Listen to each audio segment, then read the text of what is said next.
Assalamualaikum warahmatullahi wabarakatuh. Saudara-saudara, para mahasiswa semester 5 A dan B,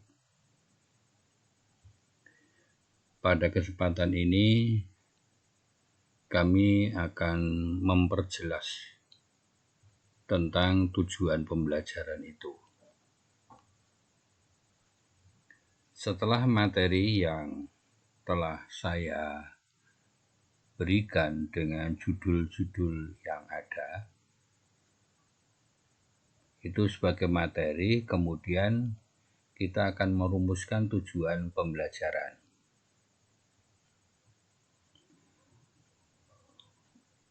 Untuk apa toh perlunya rumusan tujuan pembelajaran? Untuk memfokuskan terhadap apa yang seharusnya diajarkan dan untuk menghindari pemberian materi yang tidak relevan. Jadi ke fokus itu. Untuk memfokuskan mahasiswa terhadap apa yang harus dipelajari, menghindari mempelajari materi yang tidak relevan. Kemudian untuk menentukan metode yang lebih disukai dan cocok untuk pengajaran.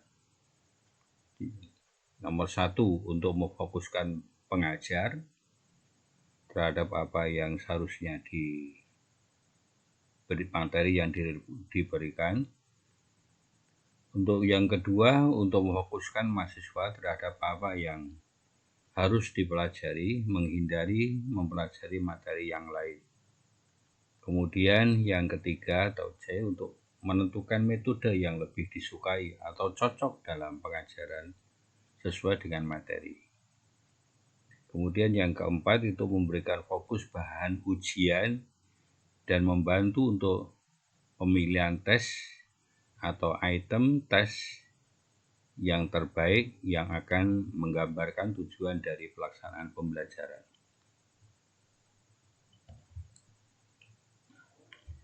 Jadi learning objektif itu memberikan arah yang jelas bagi mahasiswa.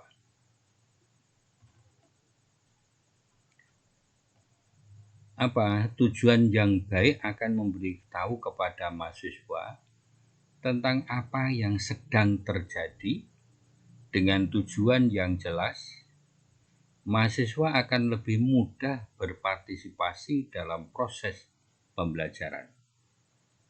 Mereka tidak perlu meraba-raba apa yang diharapkan. Tujuan baik akan mengkomunikasikan tujuan pembelajaran dengan cara menjawab 3 pertanyaan sebagai berikut. 1. Aspek kinerja. Perilaku apa yang harus dapat dilakukan oleh mahasiswa atau murid? Kondisi, berdasarkan kondisi apa kinerja tersebut harus terjadi dan berlangsung. 3. Kriteria, bagaimana seharusnya kualitas kinerja tersebut? Itu pada The Art of Teaching Adult. Maka kalau kita rumuskan di sini bahwa tujuan pembelajaran akan membantu mahasiswa sebagai berikut. Mengetahui harapan guru secara jelas, menjadi pedoman untuk fokus belajar apa? Belajar sejarah peradaban Islam, untuk mengetahui indikator-indikator yang jelas untuk mengukur keberhasilan.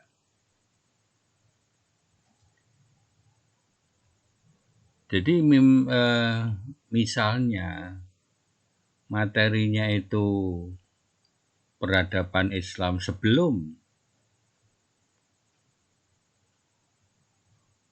datang ke Madinah, berarti fokusnya adalah peradaban Islam di Mekah. Nah, peradaban Islam di Mekah itu bagaimana mewujudkan bahwa Islam itu adalah indah.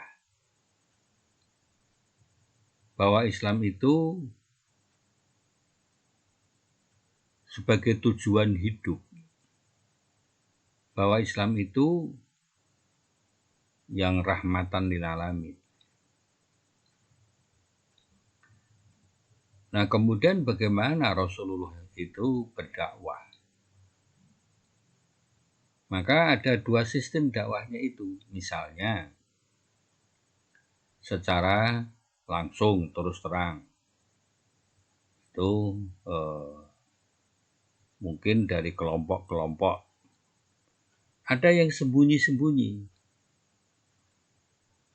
Nah, itulah berarti kalau pertanyaan itu untuk mengetahui agar siswa dapat menjawab atau memahami atau memiliki perilaku untuk bisa menyebutkan metode dakwah Rasulullah ketika masih ada di Mekah.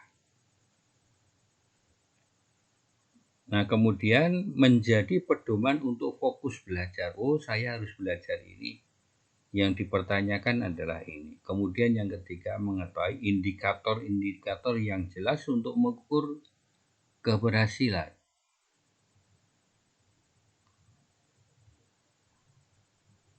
Jadi yang digunakan untuk taksonomi Bloom dalam perumusan tujuan pembelajaran itu ada ranah kognitif. Tujuan pendidikan untuk ranah kognitif menurut taksonomi Bloom dibagi menjadi 6 tingkatan secara berurutan. Belajar pada tingkat yang lebih tinggi tergantung kepada capaian keterampilan dan kemampuan.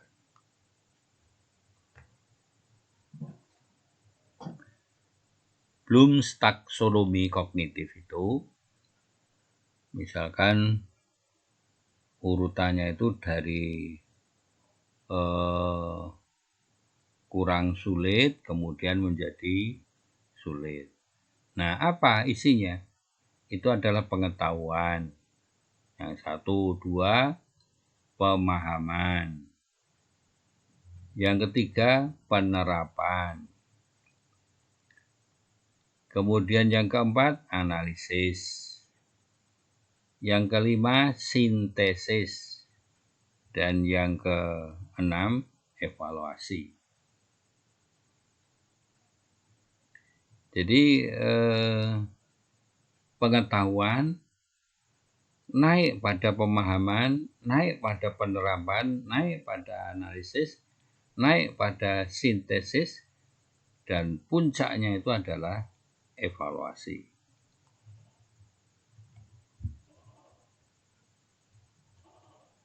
Jadi saya berikan contoh pada kognitif itu.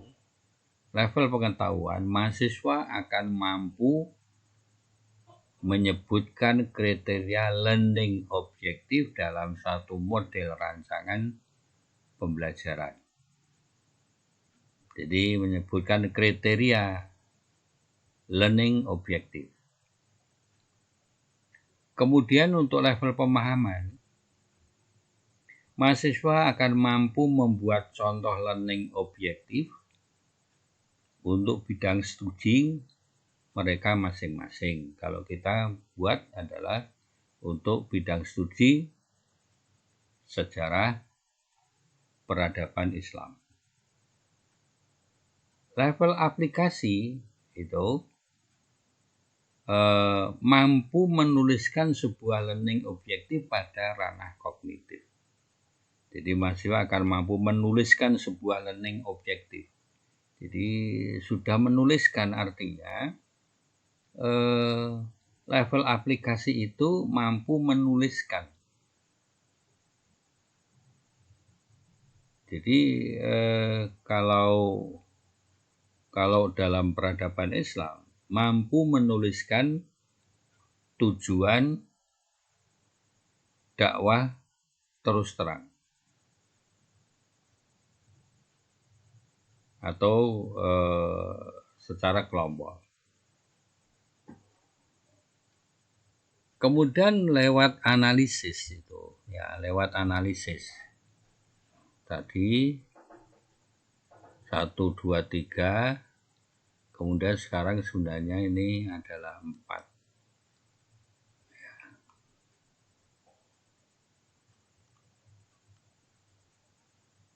Ya, analisis.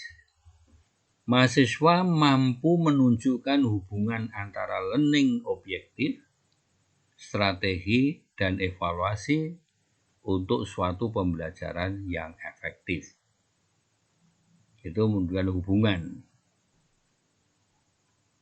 Kemudian sintesis itu, mahasiswa akan mampu mendesain rancangan pembelajaran setelah mengikuti workshop pembelajaran selama 1 minggu. Level of evaluasi, setelah membaca sebuah skripsi, mahasiswa mampu memberikan kritik secara tertulis berkenaan dengan metodologinya. Nah, itulah level dari kognitif. Kemudian ke afektif. Jadi menerima, jadi ada penerimaan, ada partisipasi, ada penentuan sikap, ada organisasi, ada pembentukan pola hidup, dan ada juga evaluasi. Jadi 6. Nah, jadi nanti pada pembuatan tujuan pembelajaran itu mulai kurang sulit, sederhana, menjadi lebih sulit. Misalkan penerimaan. Mahasiswa bersedia mengikuti pelajaran dengan baik ketika berada di dalam kelas. Jadi kan menerima, berarti mengikuti itu bukan berarti menerima. Akalnya menerima mengikuti. Mahasiswa bersedia membaca kitab-kitab karya para ulama, misalkan Jamak Sali Dhofir. Nah, kemudian level partisipasi. Setelah mengikuti training course design, mahasiswa akan menyatakan minatnya untuk mengikuti pelajaran program lanjutan dari course design itu. Jadi, ikut serta mahasiswa itu menyatakan minatnya, jadi akan ikut serta. Penentuan sikap itu setelah menyelesaikan mata kuliah ibadah, mahasiswa dengan sukarela membeli alat-alat sholat dan melakukan sholat.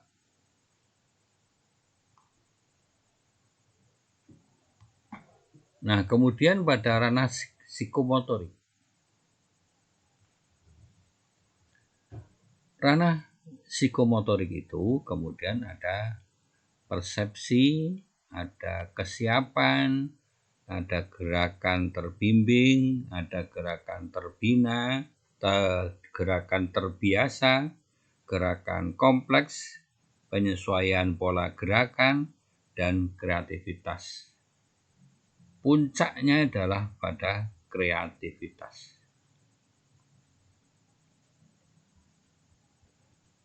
Psikomotorik itu misalkan level persepsi, mahasiswa akan mampu membedakan beberapa warna yang akan digunakan dalam lukisan minyak. Mahasiswa akan mampu membedakan berapa warna yang akan digunakan dalam lukisan itu atau dalam kaligrafi.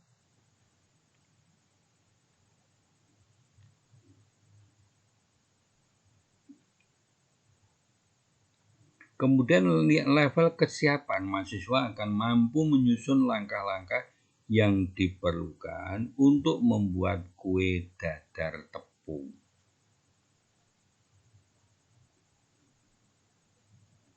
Terbimbing, mahasiswa akan mampu mengikuti langkah instruktur dalam melakukan putaran paralel pada main ski turun bukit. Itu kalau di dalam peradaban itu mahasiswa akan mampu mengikuti jejak Rasul dalam melakukan sholat. Nah, jadi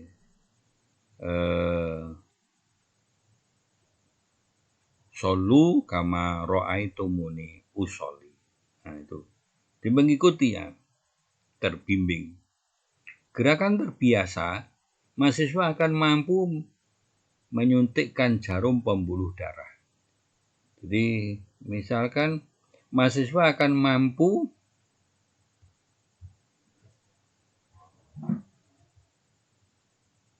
mengadakan penelitian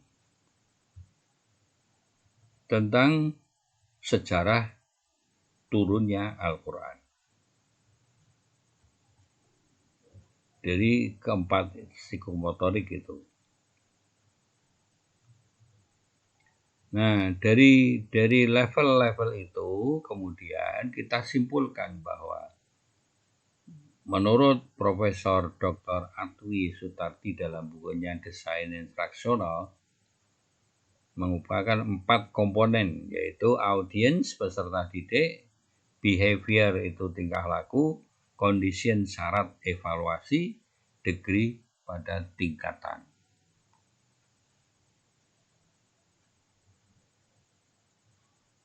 Maka hal-hal yang perlu diperhatikan dalam perumusan LO itu, rumusan LO sering hanya berorientasi pada kinerja dosen, bukan kinerja mahasiswa.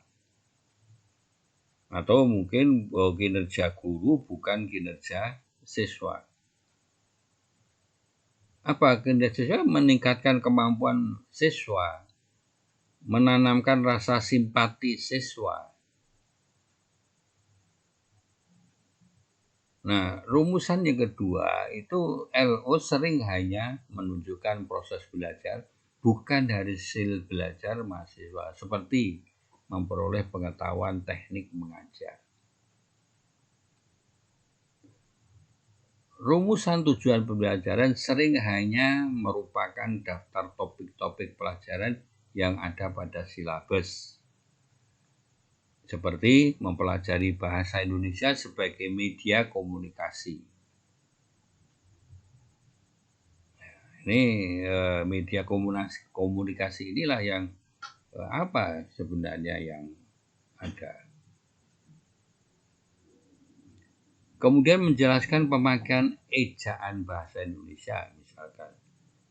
Jadi bagaimana melafatkan dalam bahasa Indonesia atau juga di dalam bahasa Arab.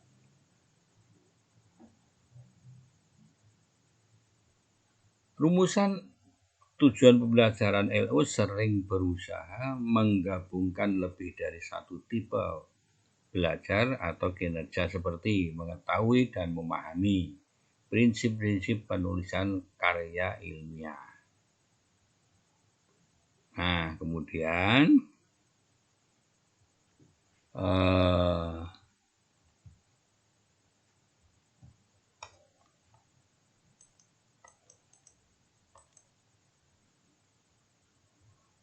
yang perlu dipahami lagi itu adalah ini.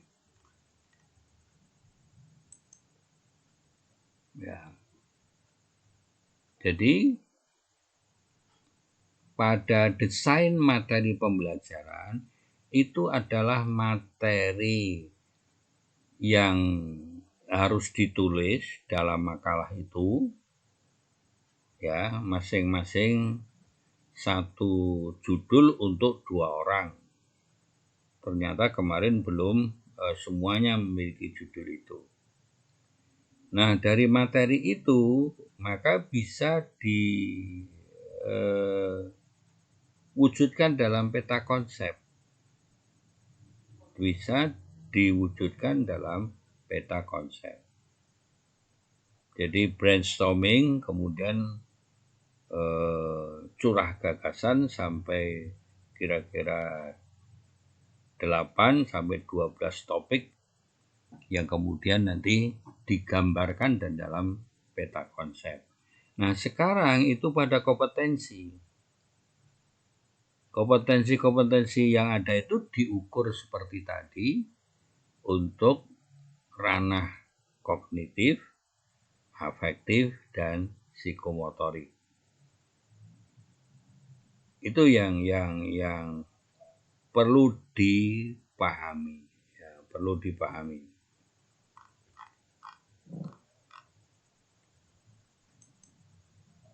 Nah, jadi dipahami apa? Taksonomi kognitif itu adalah pengetahuan, pemahaman, penerapan, analisis, dan sebagainya.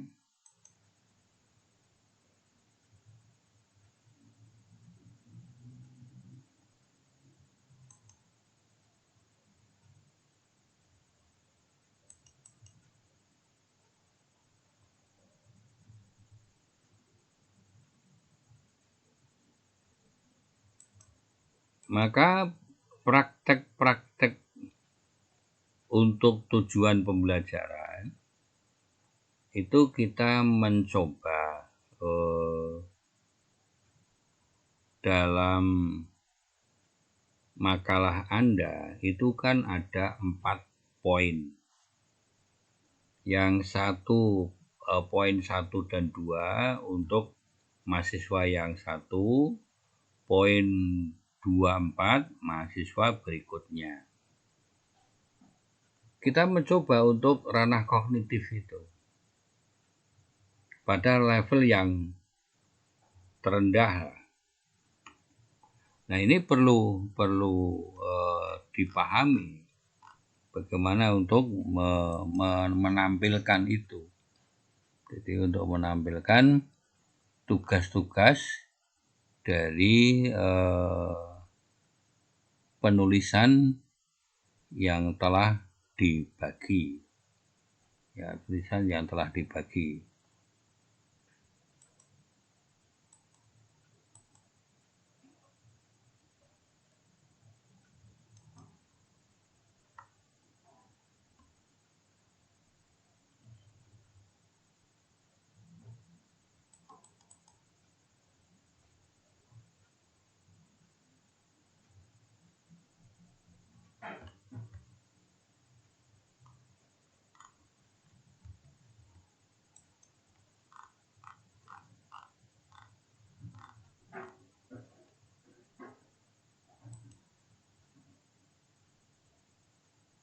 Sebentar.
Tuh. Belum. Jadi kembali kepada makalah yang Anda, kemudian Anda belajar untuk melakukan latihan-latihan yang harus Anda lakukan, karena di situ adalah kognitif terlebih dahulu, maka kognitif terlebih dahulu lah itu yang harus Anda selesaikan. Saya kira itu untuk kajian ini. Nanti kita ketemu dan kita diskusikan pada pertemuan Zoom yang akan datang.